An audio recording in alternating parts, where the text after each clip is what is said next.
Hello, everyone, and welcome to the Asian Pacific American Institute for Congressional Studies 2025 Technology Summit. My name is Tanya Layden, and I'm the Vice President of Development and External Affairs at APAICS. The APAICS Technology Summit brings together community and corporate leaders, subject matter experts, and elected officials for bipartisan policy discussions that affect the Asian American, Native Hawaiian, and Pacific Islander community and the nation at large. Today, we'll hear about the challenges and opportunities in addressing financial literacy, upskilling in the digital economy, and the future of streaming and broadband access, and what our partners are doing to adapt to these changing conditions. I'd like to thank our presenting sponsors, Amazon, Coinbase, Comcast, CTIA, and Google, as well as all of our summit partners. Your support allows APAICS to fulfill its mission of building the pipeline for the next generation of leaders at all levels of the political process. We appreciate your support. Our first speaker today is CAPAC Freshman Representative Congressman Suhas Subramanyam, who represents Virginia's 10th Congressional District. He serves on the Committee on Science, Space, and Technology and the Committee on Oversight and Accountability. Please join me in welcoming Congressman Subramanyam to the summit. Hi, I'm Congressman Suhas Subramanyam. I hope you're having a great summit. I just want to thank you all for all your advocacy and tell you a little bit about what I'm working on these days. I was actually, before Congress, a technology policy advisor in the Obama White House. I worked a lot with tech startups as well in the private sector.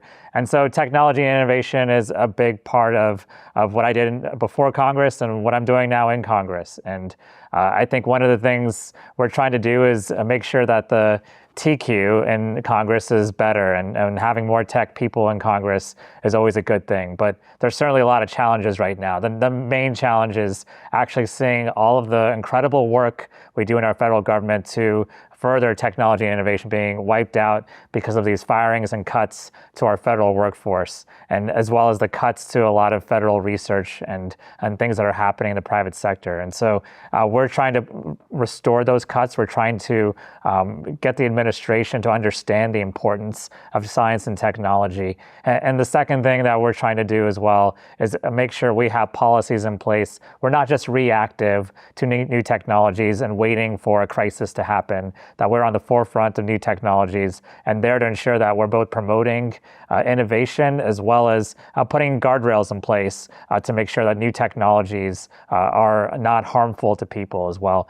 Certainly, there's a lot of concerns right now about social media and its impact on mental health. We're looking into that. I'm on the Science Committee, I'm also on the Oversight Committee's Modernization Subcommittee, and we're looking into how AI and quantum, whether we're continuing to be a leader as a country, what impact that's going to have on jobs and the economy long term. And so hopefully as we move forward, technology will continue to be something that is not detrimental to our world or to our country, but rather helps make us a leader in the world, helps boom our economy, and helps continue to make our lives and our jobs and our work easier and safer. And so please reach out to me in my office if you have ideas and thoughts about what we can do in Congress to better. We're certainly making technology one of the top priorities, but enjoy the rest of the summit.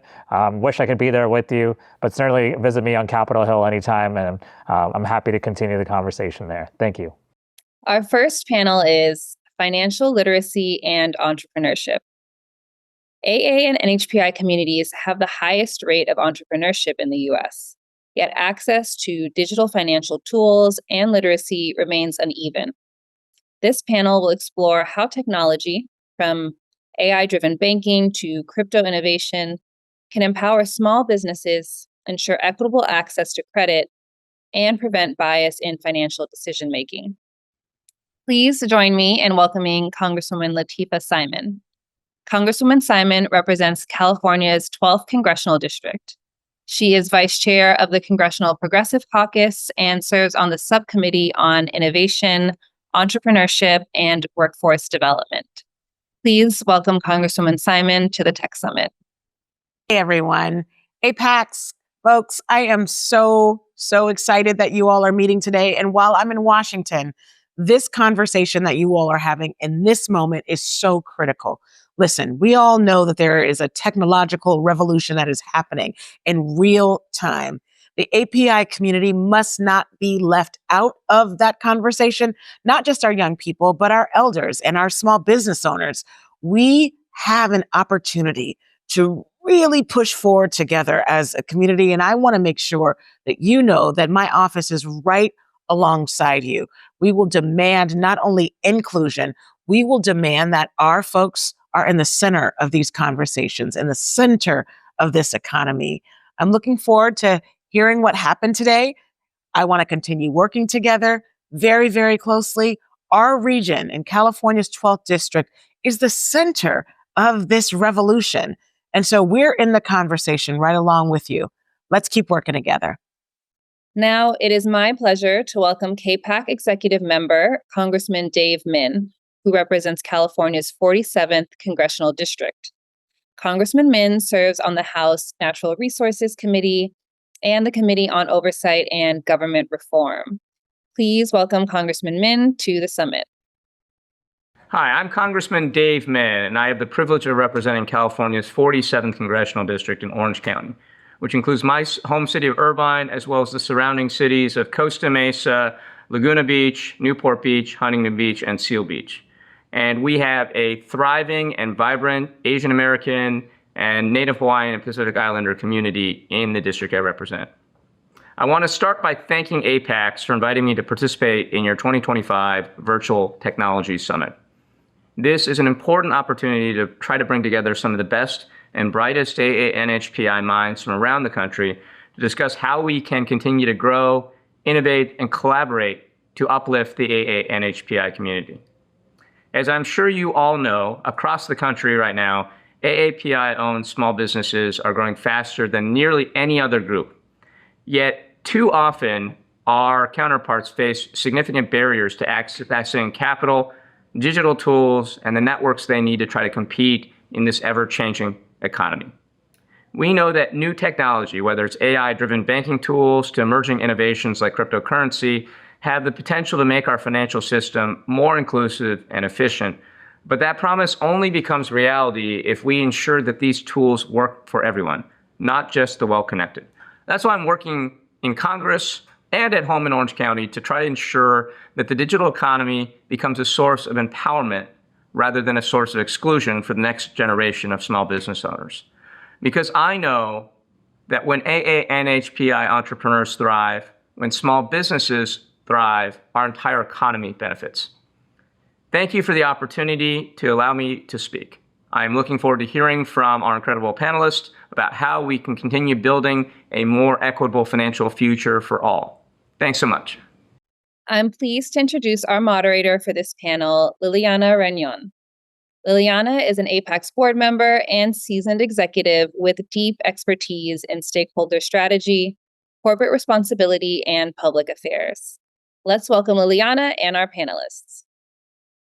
Hello, everyone. Thanks for joining us for today's conversation on financial literacy and entrepreneurship. My name is Liliana Rañón, and in addition to being a proud board member of APAICS, I will also serve as a moderator for this conversation.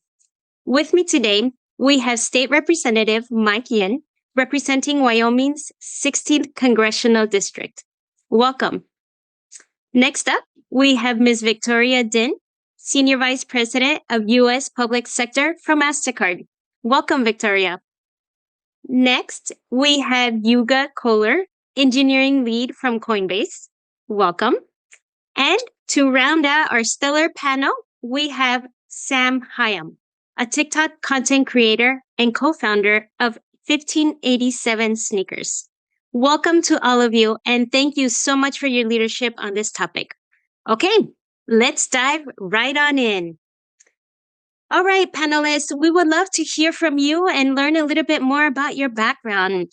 Can we hear from each of you a little bit more about your work in this space and the contributions to today's conversation? Representative Yin, we will start off with you first. Liliana, thanks. I appreciate it. And thanks for giving us all the ability to join the panel. So I'm thankfully not a congressional representative. I'm a U.S. I'm a state representative out of Wyoming, so I go to Cheyenne and serve in our state legislature. I represent essentially 80% of the town of Jackson, and so that includes just everything almost everything within the town borders, but nothing outside of the town borders. And if you think of the town of Jackson, you're probably thinking of Jackson Hole, and so that's where I am. My background is as a software developer, and in the legislature, I'm also a member of our Blockchain and Emerging Technologies Committee. So in Wyoming, we've kind of tried to be in the lead on AI and crypto issues, and so happy to participate in those portions of the panel today. Thank you, Representative Yin, and for that correction. I apologize and appreciate you setting the record straight. Victoria, let's go ahead and turn it over to you. Thanks, Liliana, and hi, everyone. It's so nice to be with you today. I lead Mastercard's public sector business in the US, which means that I'm responsible for all the work we do with governments and nonprofits, education partners across federal, state, and local. Mastercard, contrary to public belief, is more than just a credit card company, right? We really see ourselves as a technology company in the payment space. And it's our job to help our partners pay and get paid safely, securely, smoothly. It includes efforts like helping governments launch and scale digital forms of payments, particularly a focus on including the un- and underbanked, empowering small businesses with access to digital tools, and helping protect the entire ecosystem with safety and security. And so I've been with the company for almost 8 years, but actually started the first half of my career in the public sector. So worked for a range of institutions from refugee rights advocacy to stints on the Hill and at the White House, but spent the bulk of my time with the Commerce and State departments working on economic development issues. Really excited to be here. Thank you, Victoria. Sam, I'll turn it over to you next.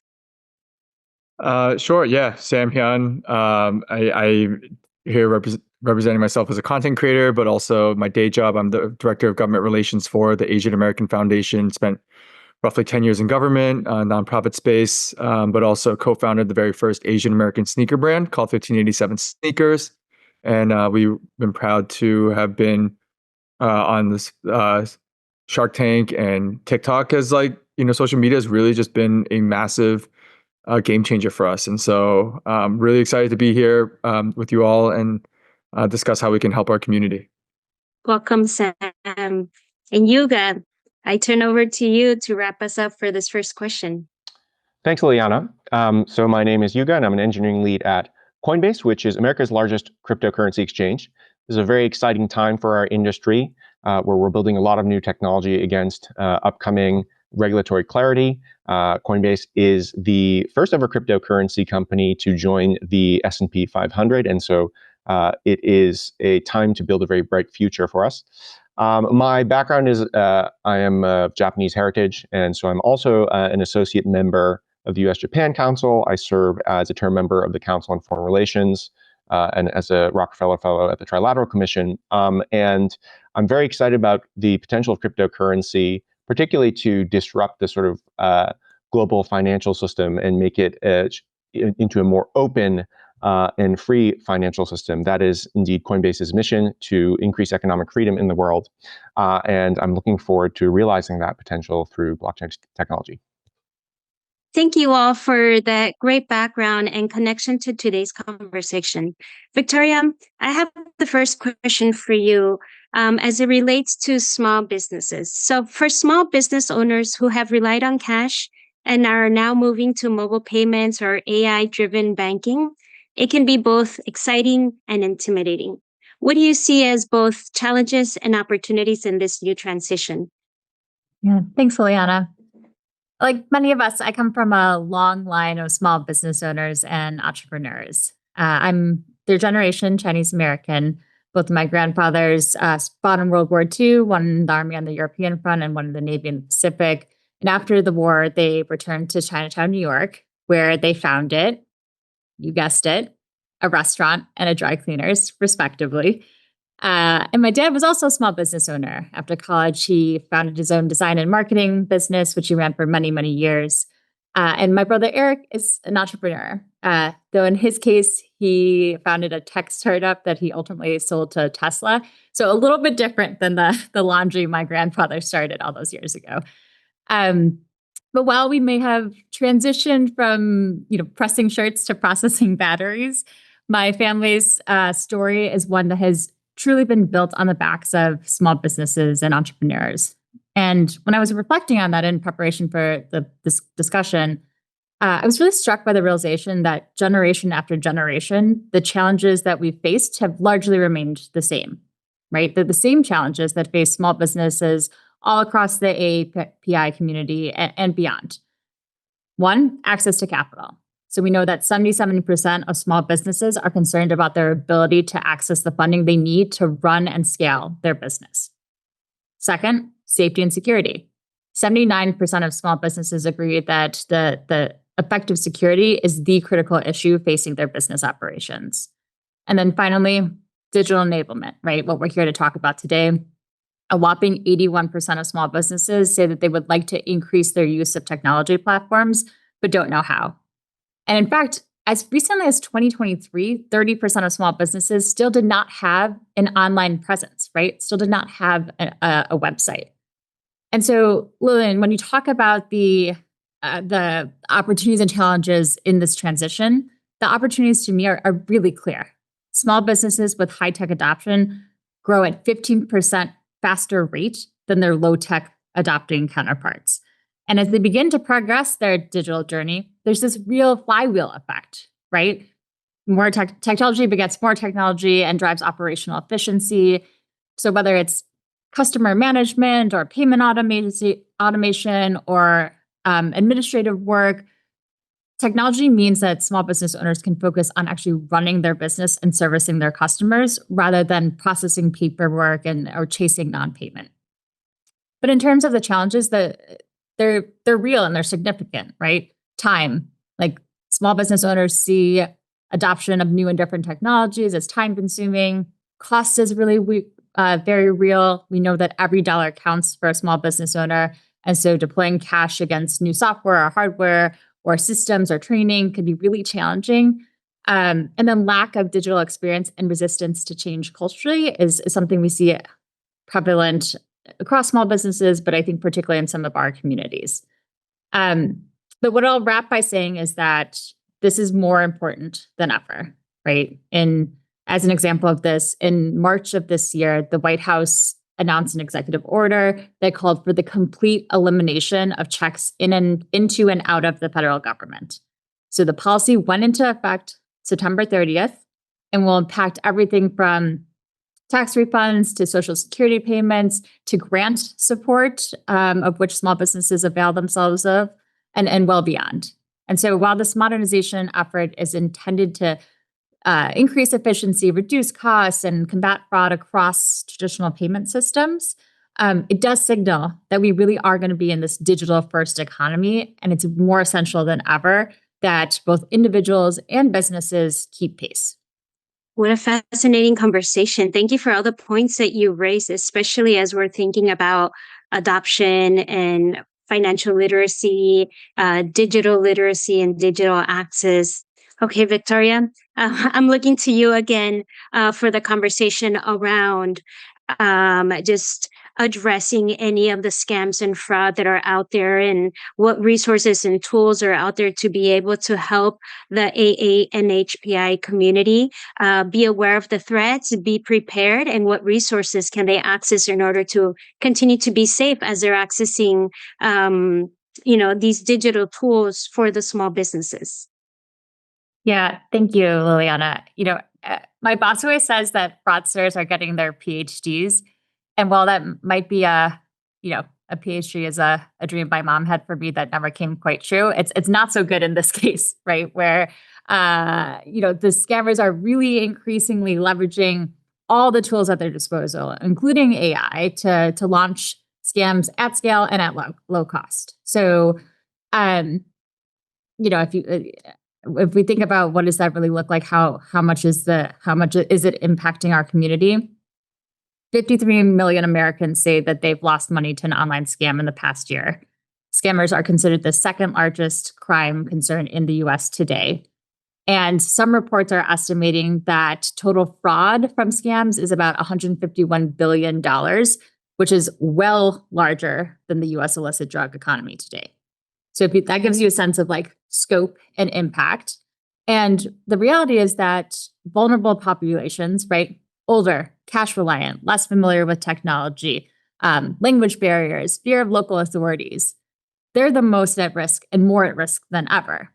And AI is making it easier in many ways to build trust with those victims, right? Language is no longer an issue. Cultural nuances can be discovered in just a snap. And it can get to know your preferences, your family connections, and leverage deep fakes to build that intimacy and connection that makes you a target for fraud and scam. So what to look out for? Shopping scams, we're seeing a lot of in our network position. Get out of debt fast, investment scams for small business owners, and also for small business owners, invoice scams, right? So AI generated digital receipts that look and feel and sound and smell like everything they would have seen typically for an invoice, but from a fraudulent party. And then finally, this one has been top of mind for us as a network recently, provisioning fraud. So a scammer with existing access to your credit card will convince you to share a one-time code, right? And they can then provision your card onto their phone, into their digital wallet, and authenticate using their own face, and then be using your card through their wallet time and time and time again. And so all this is being deployed at scale, right? We saw 68% of people say they received a scam message daily in the past year. And how modernization helps, right? Moving away from cash and paper checks, reduces opportunities for fraud in traditional systems like theft and forgery and counterfeiting. And digital forms of payment have built-in protections that can be leveraged to combat the same tools that the fraudsters are using. But you got to use them, right? So protect your accounts with multi-factor authentication and biometrics. Don't share your one-time codes with other people. And if you're leveraging P2P or Wire or Zelle or Venmo, like make sure you're confirming that end recipient, because once the money's gone, it's like really gone. Thank you so much for all those great resources. And I think Representative Yin also had something to add to the conversation. Sure. Yeah. So I think when it comes to both the API community, but the community at large, the weak point is often, people as human beings. And so even though these AI tools can be are tools, they can be used for good. They can also be used for illicit purposes. And so definitely be aware of the changes in technology when it comes to, as Victoria talked about, deep fakes. We're seeing more targeted scams. Even people are targeting API by seeing a Chinese name, for example, and sending Chinese texts. And so you're seeing a more evolution towards very targeted scams where they can be very believable. But I think the one thing to always make sure in your mind is it too good to be true?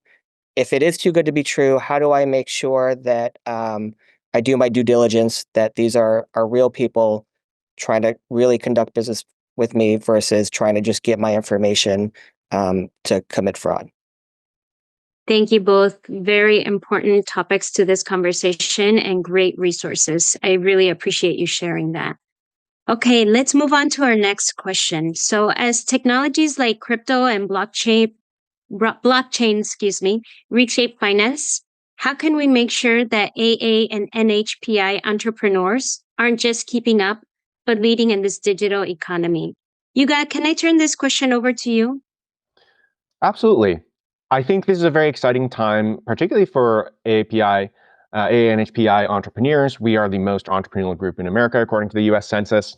And we see that in our counterparts, for instance, in Asia. So for example, in Korea, over 90% of adults use mobile wallets for payments. And something similar holds true in China.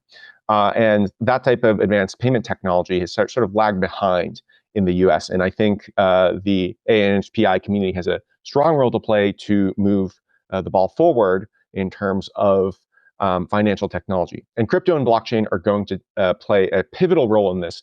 particularly in the payments space with the advance of technologies like stablecoins. So what are stablecoins? They are digital representations of dollars that offer a number of advantages over more traditional methods of payment, whether it be wire transfer or clearinghouse ACH-based settlement. These are fairly legacy pieces of technology that have been incorporated into the banks, sort of reside on very old, crusty mainframe servers that have just been grandfathered in since the 70s. And since then, technology has advanced so that if you want to pay someone on the other side of the globe in dollars, you can do that actually in a matter of seconds with cryptocurrencies and stablecoins in particular. And what's particularly dynamic about this moment is that the policy foundations for these monetary instruments have been and are being established. So a few months ago, the president signed into law the Genius Act, which establishes federal recognition of fully reserved dollar stablecoins and provides a regulatory framework for them so that companies can be compliant and still use stablecoins. And then in the pipeline is the Clarity Act, which defines the regulatory roles of the Security Exchange Commission and the Commodity Future Trading Commission over cryptocurrencies more general. So together, these provide the guardrails and confidence that SMBs, small medium businesses, need to adopt these digital dollars safely. And with that policy foundation in place, SMBs are going to be able to, and entrepreneurs are going to be able to enable things like stablecoin rails. So these will be very useful for instant cross-border settlement. I'm very cognizant that many in our community conduct business with counterparties in Asia. So imagine a Hawaiian retailer paying a Japanese supplier for some parts that they may need within seconds. There's also going to be much more freedom in how to express these payment flows through developer tools. So consider an entrepreneur that wants to be able to integrate these stablecoins into their application, into their website. More and more, especially at Coinbase where I work, we are providing these developer tools that enable these businesses to very seamlessly accept and use stablecoins as a method of payments. And just as Asia leapfrogged to mobile payments over the past decade or two, I'm very hopeful that Asian Americans and HPI entrepreneurs are going to be able to shape how stablecoins and blockchain become mainstream in the US through the integration of this technology. Now, there's a lot more coming down the pipeline beyond just stablecoins. Obviously, we've seen the dollar slide over the past few months to quarters due to some of the macroeconomic factors at play. And I think that cryptocurrencies at large are going to play, like Bitcoin and Ethereum, are going to play a very large role in the overall financial picture. But certainly right now, the stablecoin payments space is very hot and presents really attractive opportunities for entrepreneurs to get involved. Really fascinating conversations, Yuga, and I really appreciate you highlighting all of these different opportunities. I know Rep Yin wants to add something, but before we get to his additional comments, I did want to follow up with a question with you because it took me back to one of the points that Victoria had made, and it was around how small businesses are still struggling to keep up with all the advancements in technology.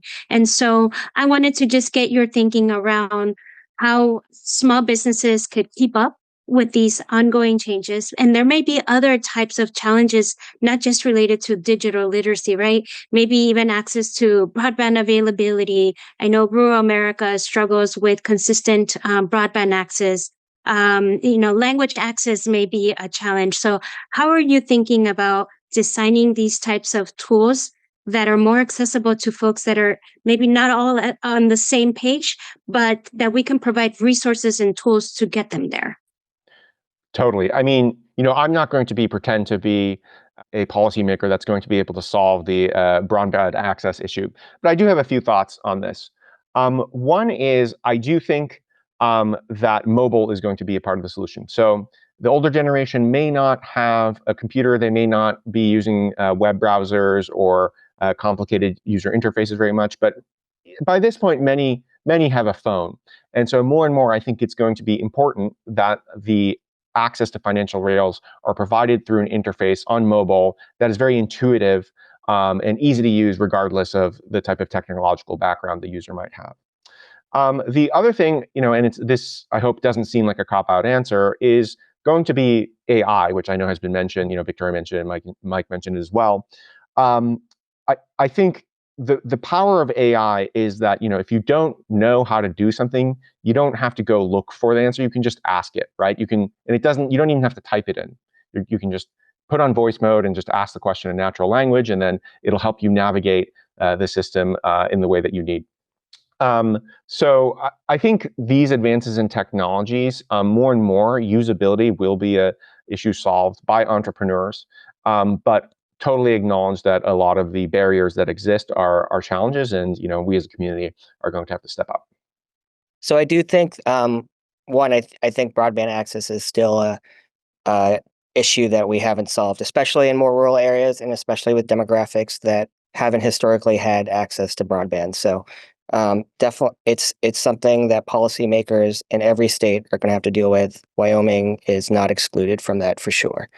I think Yuga did a great job of talking about what are the possibilities, and it is going to be up to private industry to figure out what fits those markets best. So I think for API entrepreneurs, there's actually space open to work, for example, with Coinbase's API to create something that is easy to use for API small businesses in specific language sectors, for example, to make it easy for those, whether you're a restaurant or you're a retailer, et cetera, to adopt these platforms that small businesses can put in front of Coinbase's API to access these payment rails, et cetera.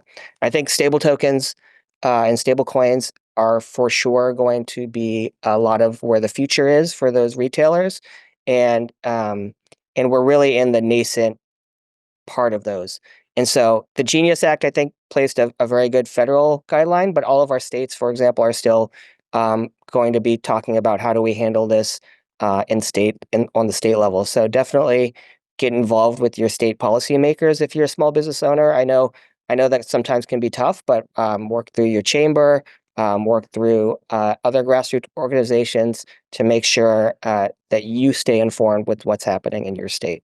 So I wanted to say a couple things here. I think all those things are true. It's not to, I think, disagree necessarily with that. These are the ways in which we have to address issues like, for example, the fact of like even getting to this state of being able to understand AI, understanding blockchain and stable coins, like all that is important and critical, I think, to revolutionizing and bringing small business owners and especially our community to the 21st century. But at the same time, I think, the fact that we're still dealing with broadband access, the fact that we're still dealing with language access, the fact that we're still dealing, like that is a policymaker issue, right? And both at all three levels of government, in which our communities need to be better served. My mom, Victoria's point, like my mom was a laundromat owner, right? And so, and my great aunt, she was a dry cleaner, and I've been in the API small business community for a long time, and so much of the fact of like our communities are not being outreached to, are not being having language services, are not actually having. And so not only are we not understanding what is being said to us in terms of access to resources, but then trying to then understand the dialogue and the lingo and what is, what is even is a stable coin, right? Like, and so as technology is accelerating faster and forward, it does bring about incredible innovation and incredible opportunity. But my concern is then how are we bringing along our community members so that they're not being left behind even further? And then, I think this is where, utilizing social media can be a tremendous tool, right? Where we can actually be able to communicate directly. And I think Yuga brought this up, like, most of our elders have access to cell phones and they are on social media. And so how do we utilize platforms like TikTok to be able to, especially with longer form content available, do so in a way that is digestible, do so in a way that is understandable, so that our communities are able to access in the same way that anybody else does that are English proficient. So, I think this is not a one industry or one person issue to solve. I think it is collective. I think it takes all of us that are on this panel and folks that are sitting like-minded chairs to be able to make sure that we're working collaboratively. So, yeah, I think all these, incredible solutions, incredible possibilities, but also I just, wanted to name, some of the pitfalls and challenges that our community faces. And that hasn't changed, right? Like this has been the same ever since the inception of our community come to this country. And despite the amount of contributions still oftentimes being left behind. You make a really great point about not leaving behind different generations of entrepreneurs and small business owners and just the general public at large. One of the things I thought about as you were talking, Sam, was about your work on TikTok. And so, thinking about how financial literacy starts at a young age to help our younger generations get into the mindset of being fiscally responsible and set up in a way that they continue to gain financial health and wealth. And so I would like to get your thoughts around what are some tools and resources out there for young people to be able to have the tools that they need to be able to have that mindset to build long-term wealth. And I suppose I'll start with Sam, but I'll open it up to the rest of the panel. So I'm sorry about interrupting you, Sam. Please go ahead. No, not at all. I mean, I think about one of our greatest content creators that's in the API space, but just in general, right? Your Rich BFF, and the amount, incredibly digestible content. I think of, Khalil, who, there's the amount of content creators, that are everyday people that can talk about their own struggles, but people that are experts that are providing resources. And I think also a great opportunity, for the Coinbases, Mastercards, and legislators to be on there to be able to clearly articulate what are the possibilities that are being provided. I love the point I think Victoria made earlier about like how Mastercard is more than just a bank, and that there's so many different possibilities that you can that programs that Mastercard is coming up with. I am more than sure that Coinbase is also creating many programs and which so utilizing platforms and to make sure that people are aware. So yeah, I the immediately person that came to mind was your Rich BFF, but there are other folks like that are really much more better at articulating this.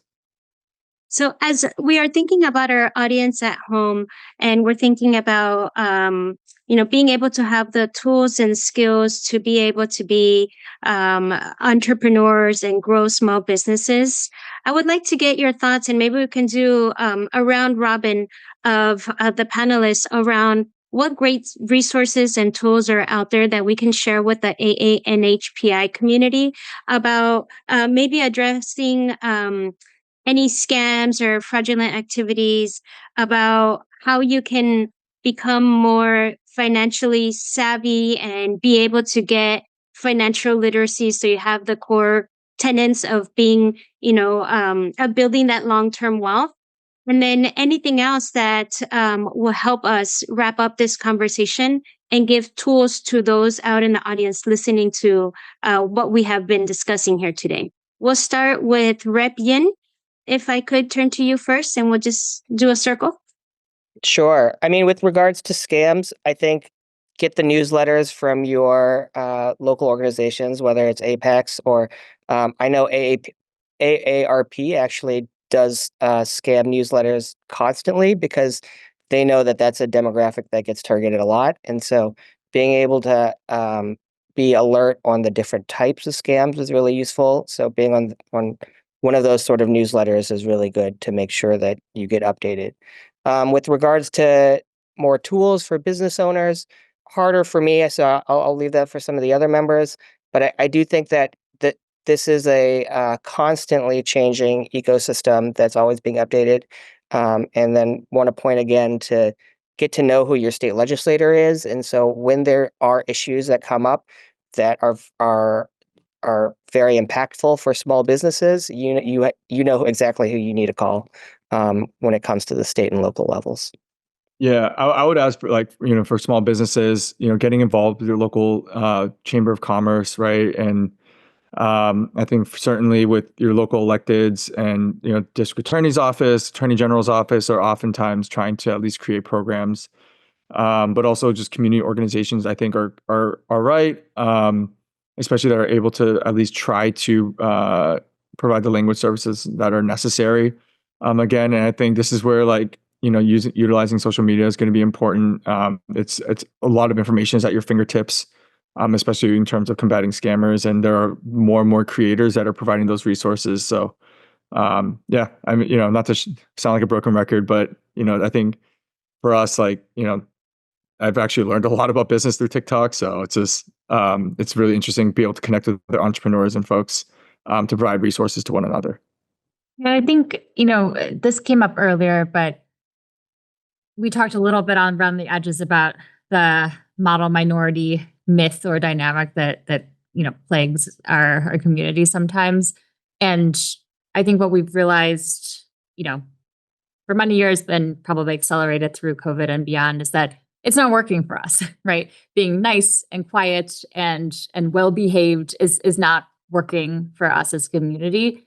And so I do think that this came up earlier, but we must advocate for ourselves. We must raise our voices and say out loud what our needs are, where we're not being serviced, what is unique about our communities and our people, and what we collectively need to be successful. And I think from the outside in, I think it's also important to remember that the AAPI community is not a monolith, right? We are comprised of many, many different communities and people and cultures. And the trust that we talk about, whether it's individuals or small businesses, it is grounded in specificity and in knowledge and in relationships. And so I think when we think about how we either educate or we combat frauds or any of these other topics that we've been talking about, using that connectivity within our communities, whether it is TikTok and social media or more traditional channels, we need to tap into the fact that we are a very well-connected people, and we need to be able to spread the word about frauds and scams and not be embarrassed to speak up, right? Because it is in some cases, especially with some of these recent scams, it's like watching a burglar go from apartment to apartment to apartment and no one's saying anything because they're embarrassed that they were hit, right? And so talking about what is happening, raising our voices, and then, from the Mastercard perspective, we really see this as we continue to lean into the power of public-private partnerships, right? We're very dependent on nonprofit and community institutions to provide customized, realized financial inclusion and literacy programs to help people and small businesses to build those trusted pathways, right, that are required to educate and drive adoption of digital payment tools and of safety and security assets, and really to strengthen the overall ecosystem for our community, but for the world more broadly. And so, while we talked about fraudsters getting their PhDs, about innovating, I'd like to think that so are we, right? And we do have the relationships in the communities and the technology within our communities to really make a change and to be able to educate and combat and empower. On the point of being robust to frauds and scams, I think it's really important in this era of deep fakes and phishing and all of these pitfalls that we can get into.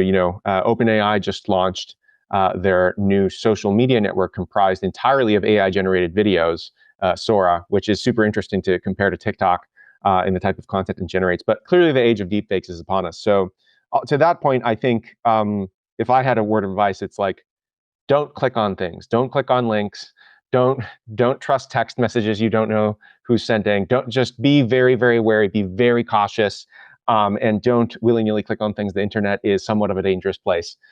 There are guides to help you there. There are many resources. Coinbase provides several of them. And I'm sure, Mastercard and TikTok and others also do too, but it is a good time to be skeptical.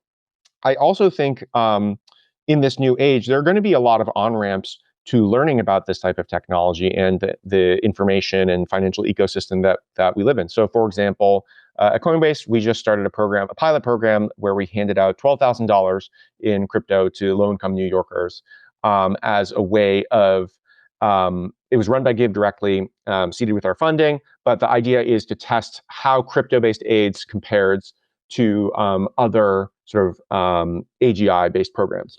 But there are these companies really want to understand. This goes to the point of private-public partnerships. Companies want to understand how they can help and how they can onboard this new the perhaps folks who aren't as familiar with technology onto their platforms.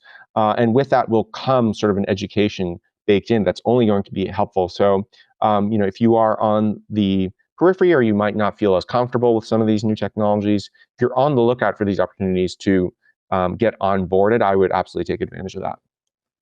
Great. Thank you all for those great resources and last thoughts. The one thing I would add to all of the great resources already shared, and I think it's been shared before, is that we all have trusted messengers that we go to help us with, everyday questions. And make sure that if you do have questions that are not, they're necessary for you to do your job well, or to open up that bank account or start thinking about that small business, go to those trusted messengers and trusted places where you receive that information, whether it's your elected officials or, organizations like AARP, or even those key messengers that are around on social media, or more established institutions like Mastercard.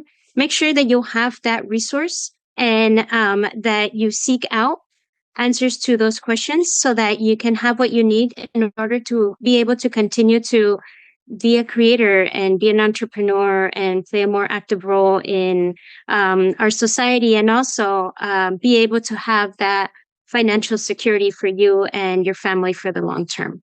So with that, I'll turn it over to the panelists for any last thoughts before we wrap up.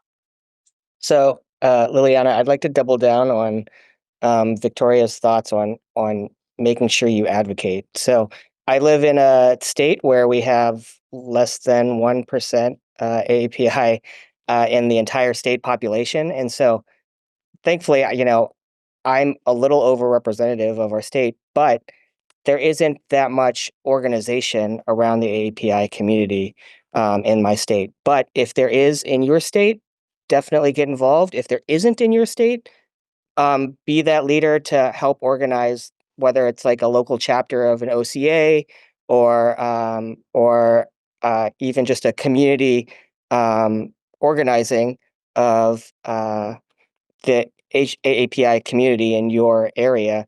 I think anything that elevates the voices of API community members really makes sure that people get heard. Otherwise, without organization, it's a lot harder to make sure the voices get heard. Yeah, I think really, one of my themes this year has just been, the question that I think oftentimes we ask one another within our community, especially in the API community, is like, are you viable, right? And the only question that I think we should be asking is, how do we make you undeniable? And so how do we come together as a community to uplift each other, to support one another, to organize both on at our disposal, to be able to provide the most resources and most opportunities so that our community gets to fight to achieve the American dream just like everybody else. And so I feel like we're able to do so now at a rate that's faster and accelerate. And I believe in our community and the resolve that we have. And so I think it's just continuing to support one another, to eliminate any sense of scarcity mindset, and have a much more collective one. And so, yeah, I'm super excited about the future of our community, even though, we may be in really difficult times. I think that's when it's a great opportunity for us to dig deep and support one another.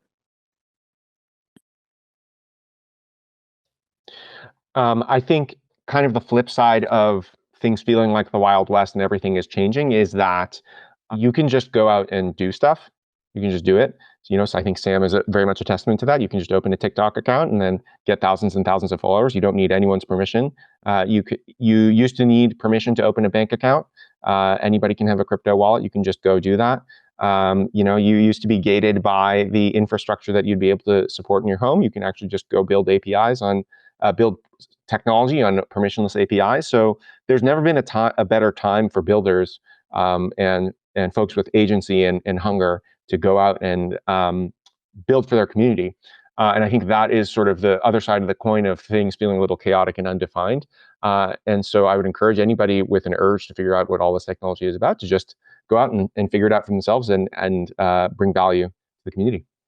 You're not alone, right? This is, I think sometimes this can feel, especially in our current moment, it can feel alienating and isolating and overwhelming. And it's forums like this and conversations like the one we just had that are critical reminders of how connected we are and how many hands are at your back to help push you forward. So thank you again, Liliana, for hosting such a wonderful conversation and for having all of us.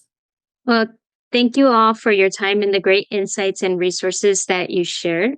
This concludes today's conversation, and I'm very thankful to all of you for your very thoughtful responses and for the engaging conversation. Thank you all so much again. And for those of you at home, thanks for joining us. Bye.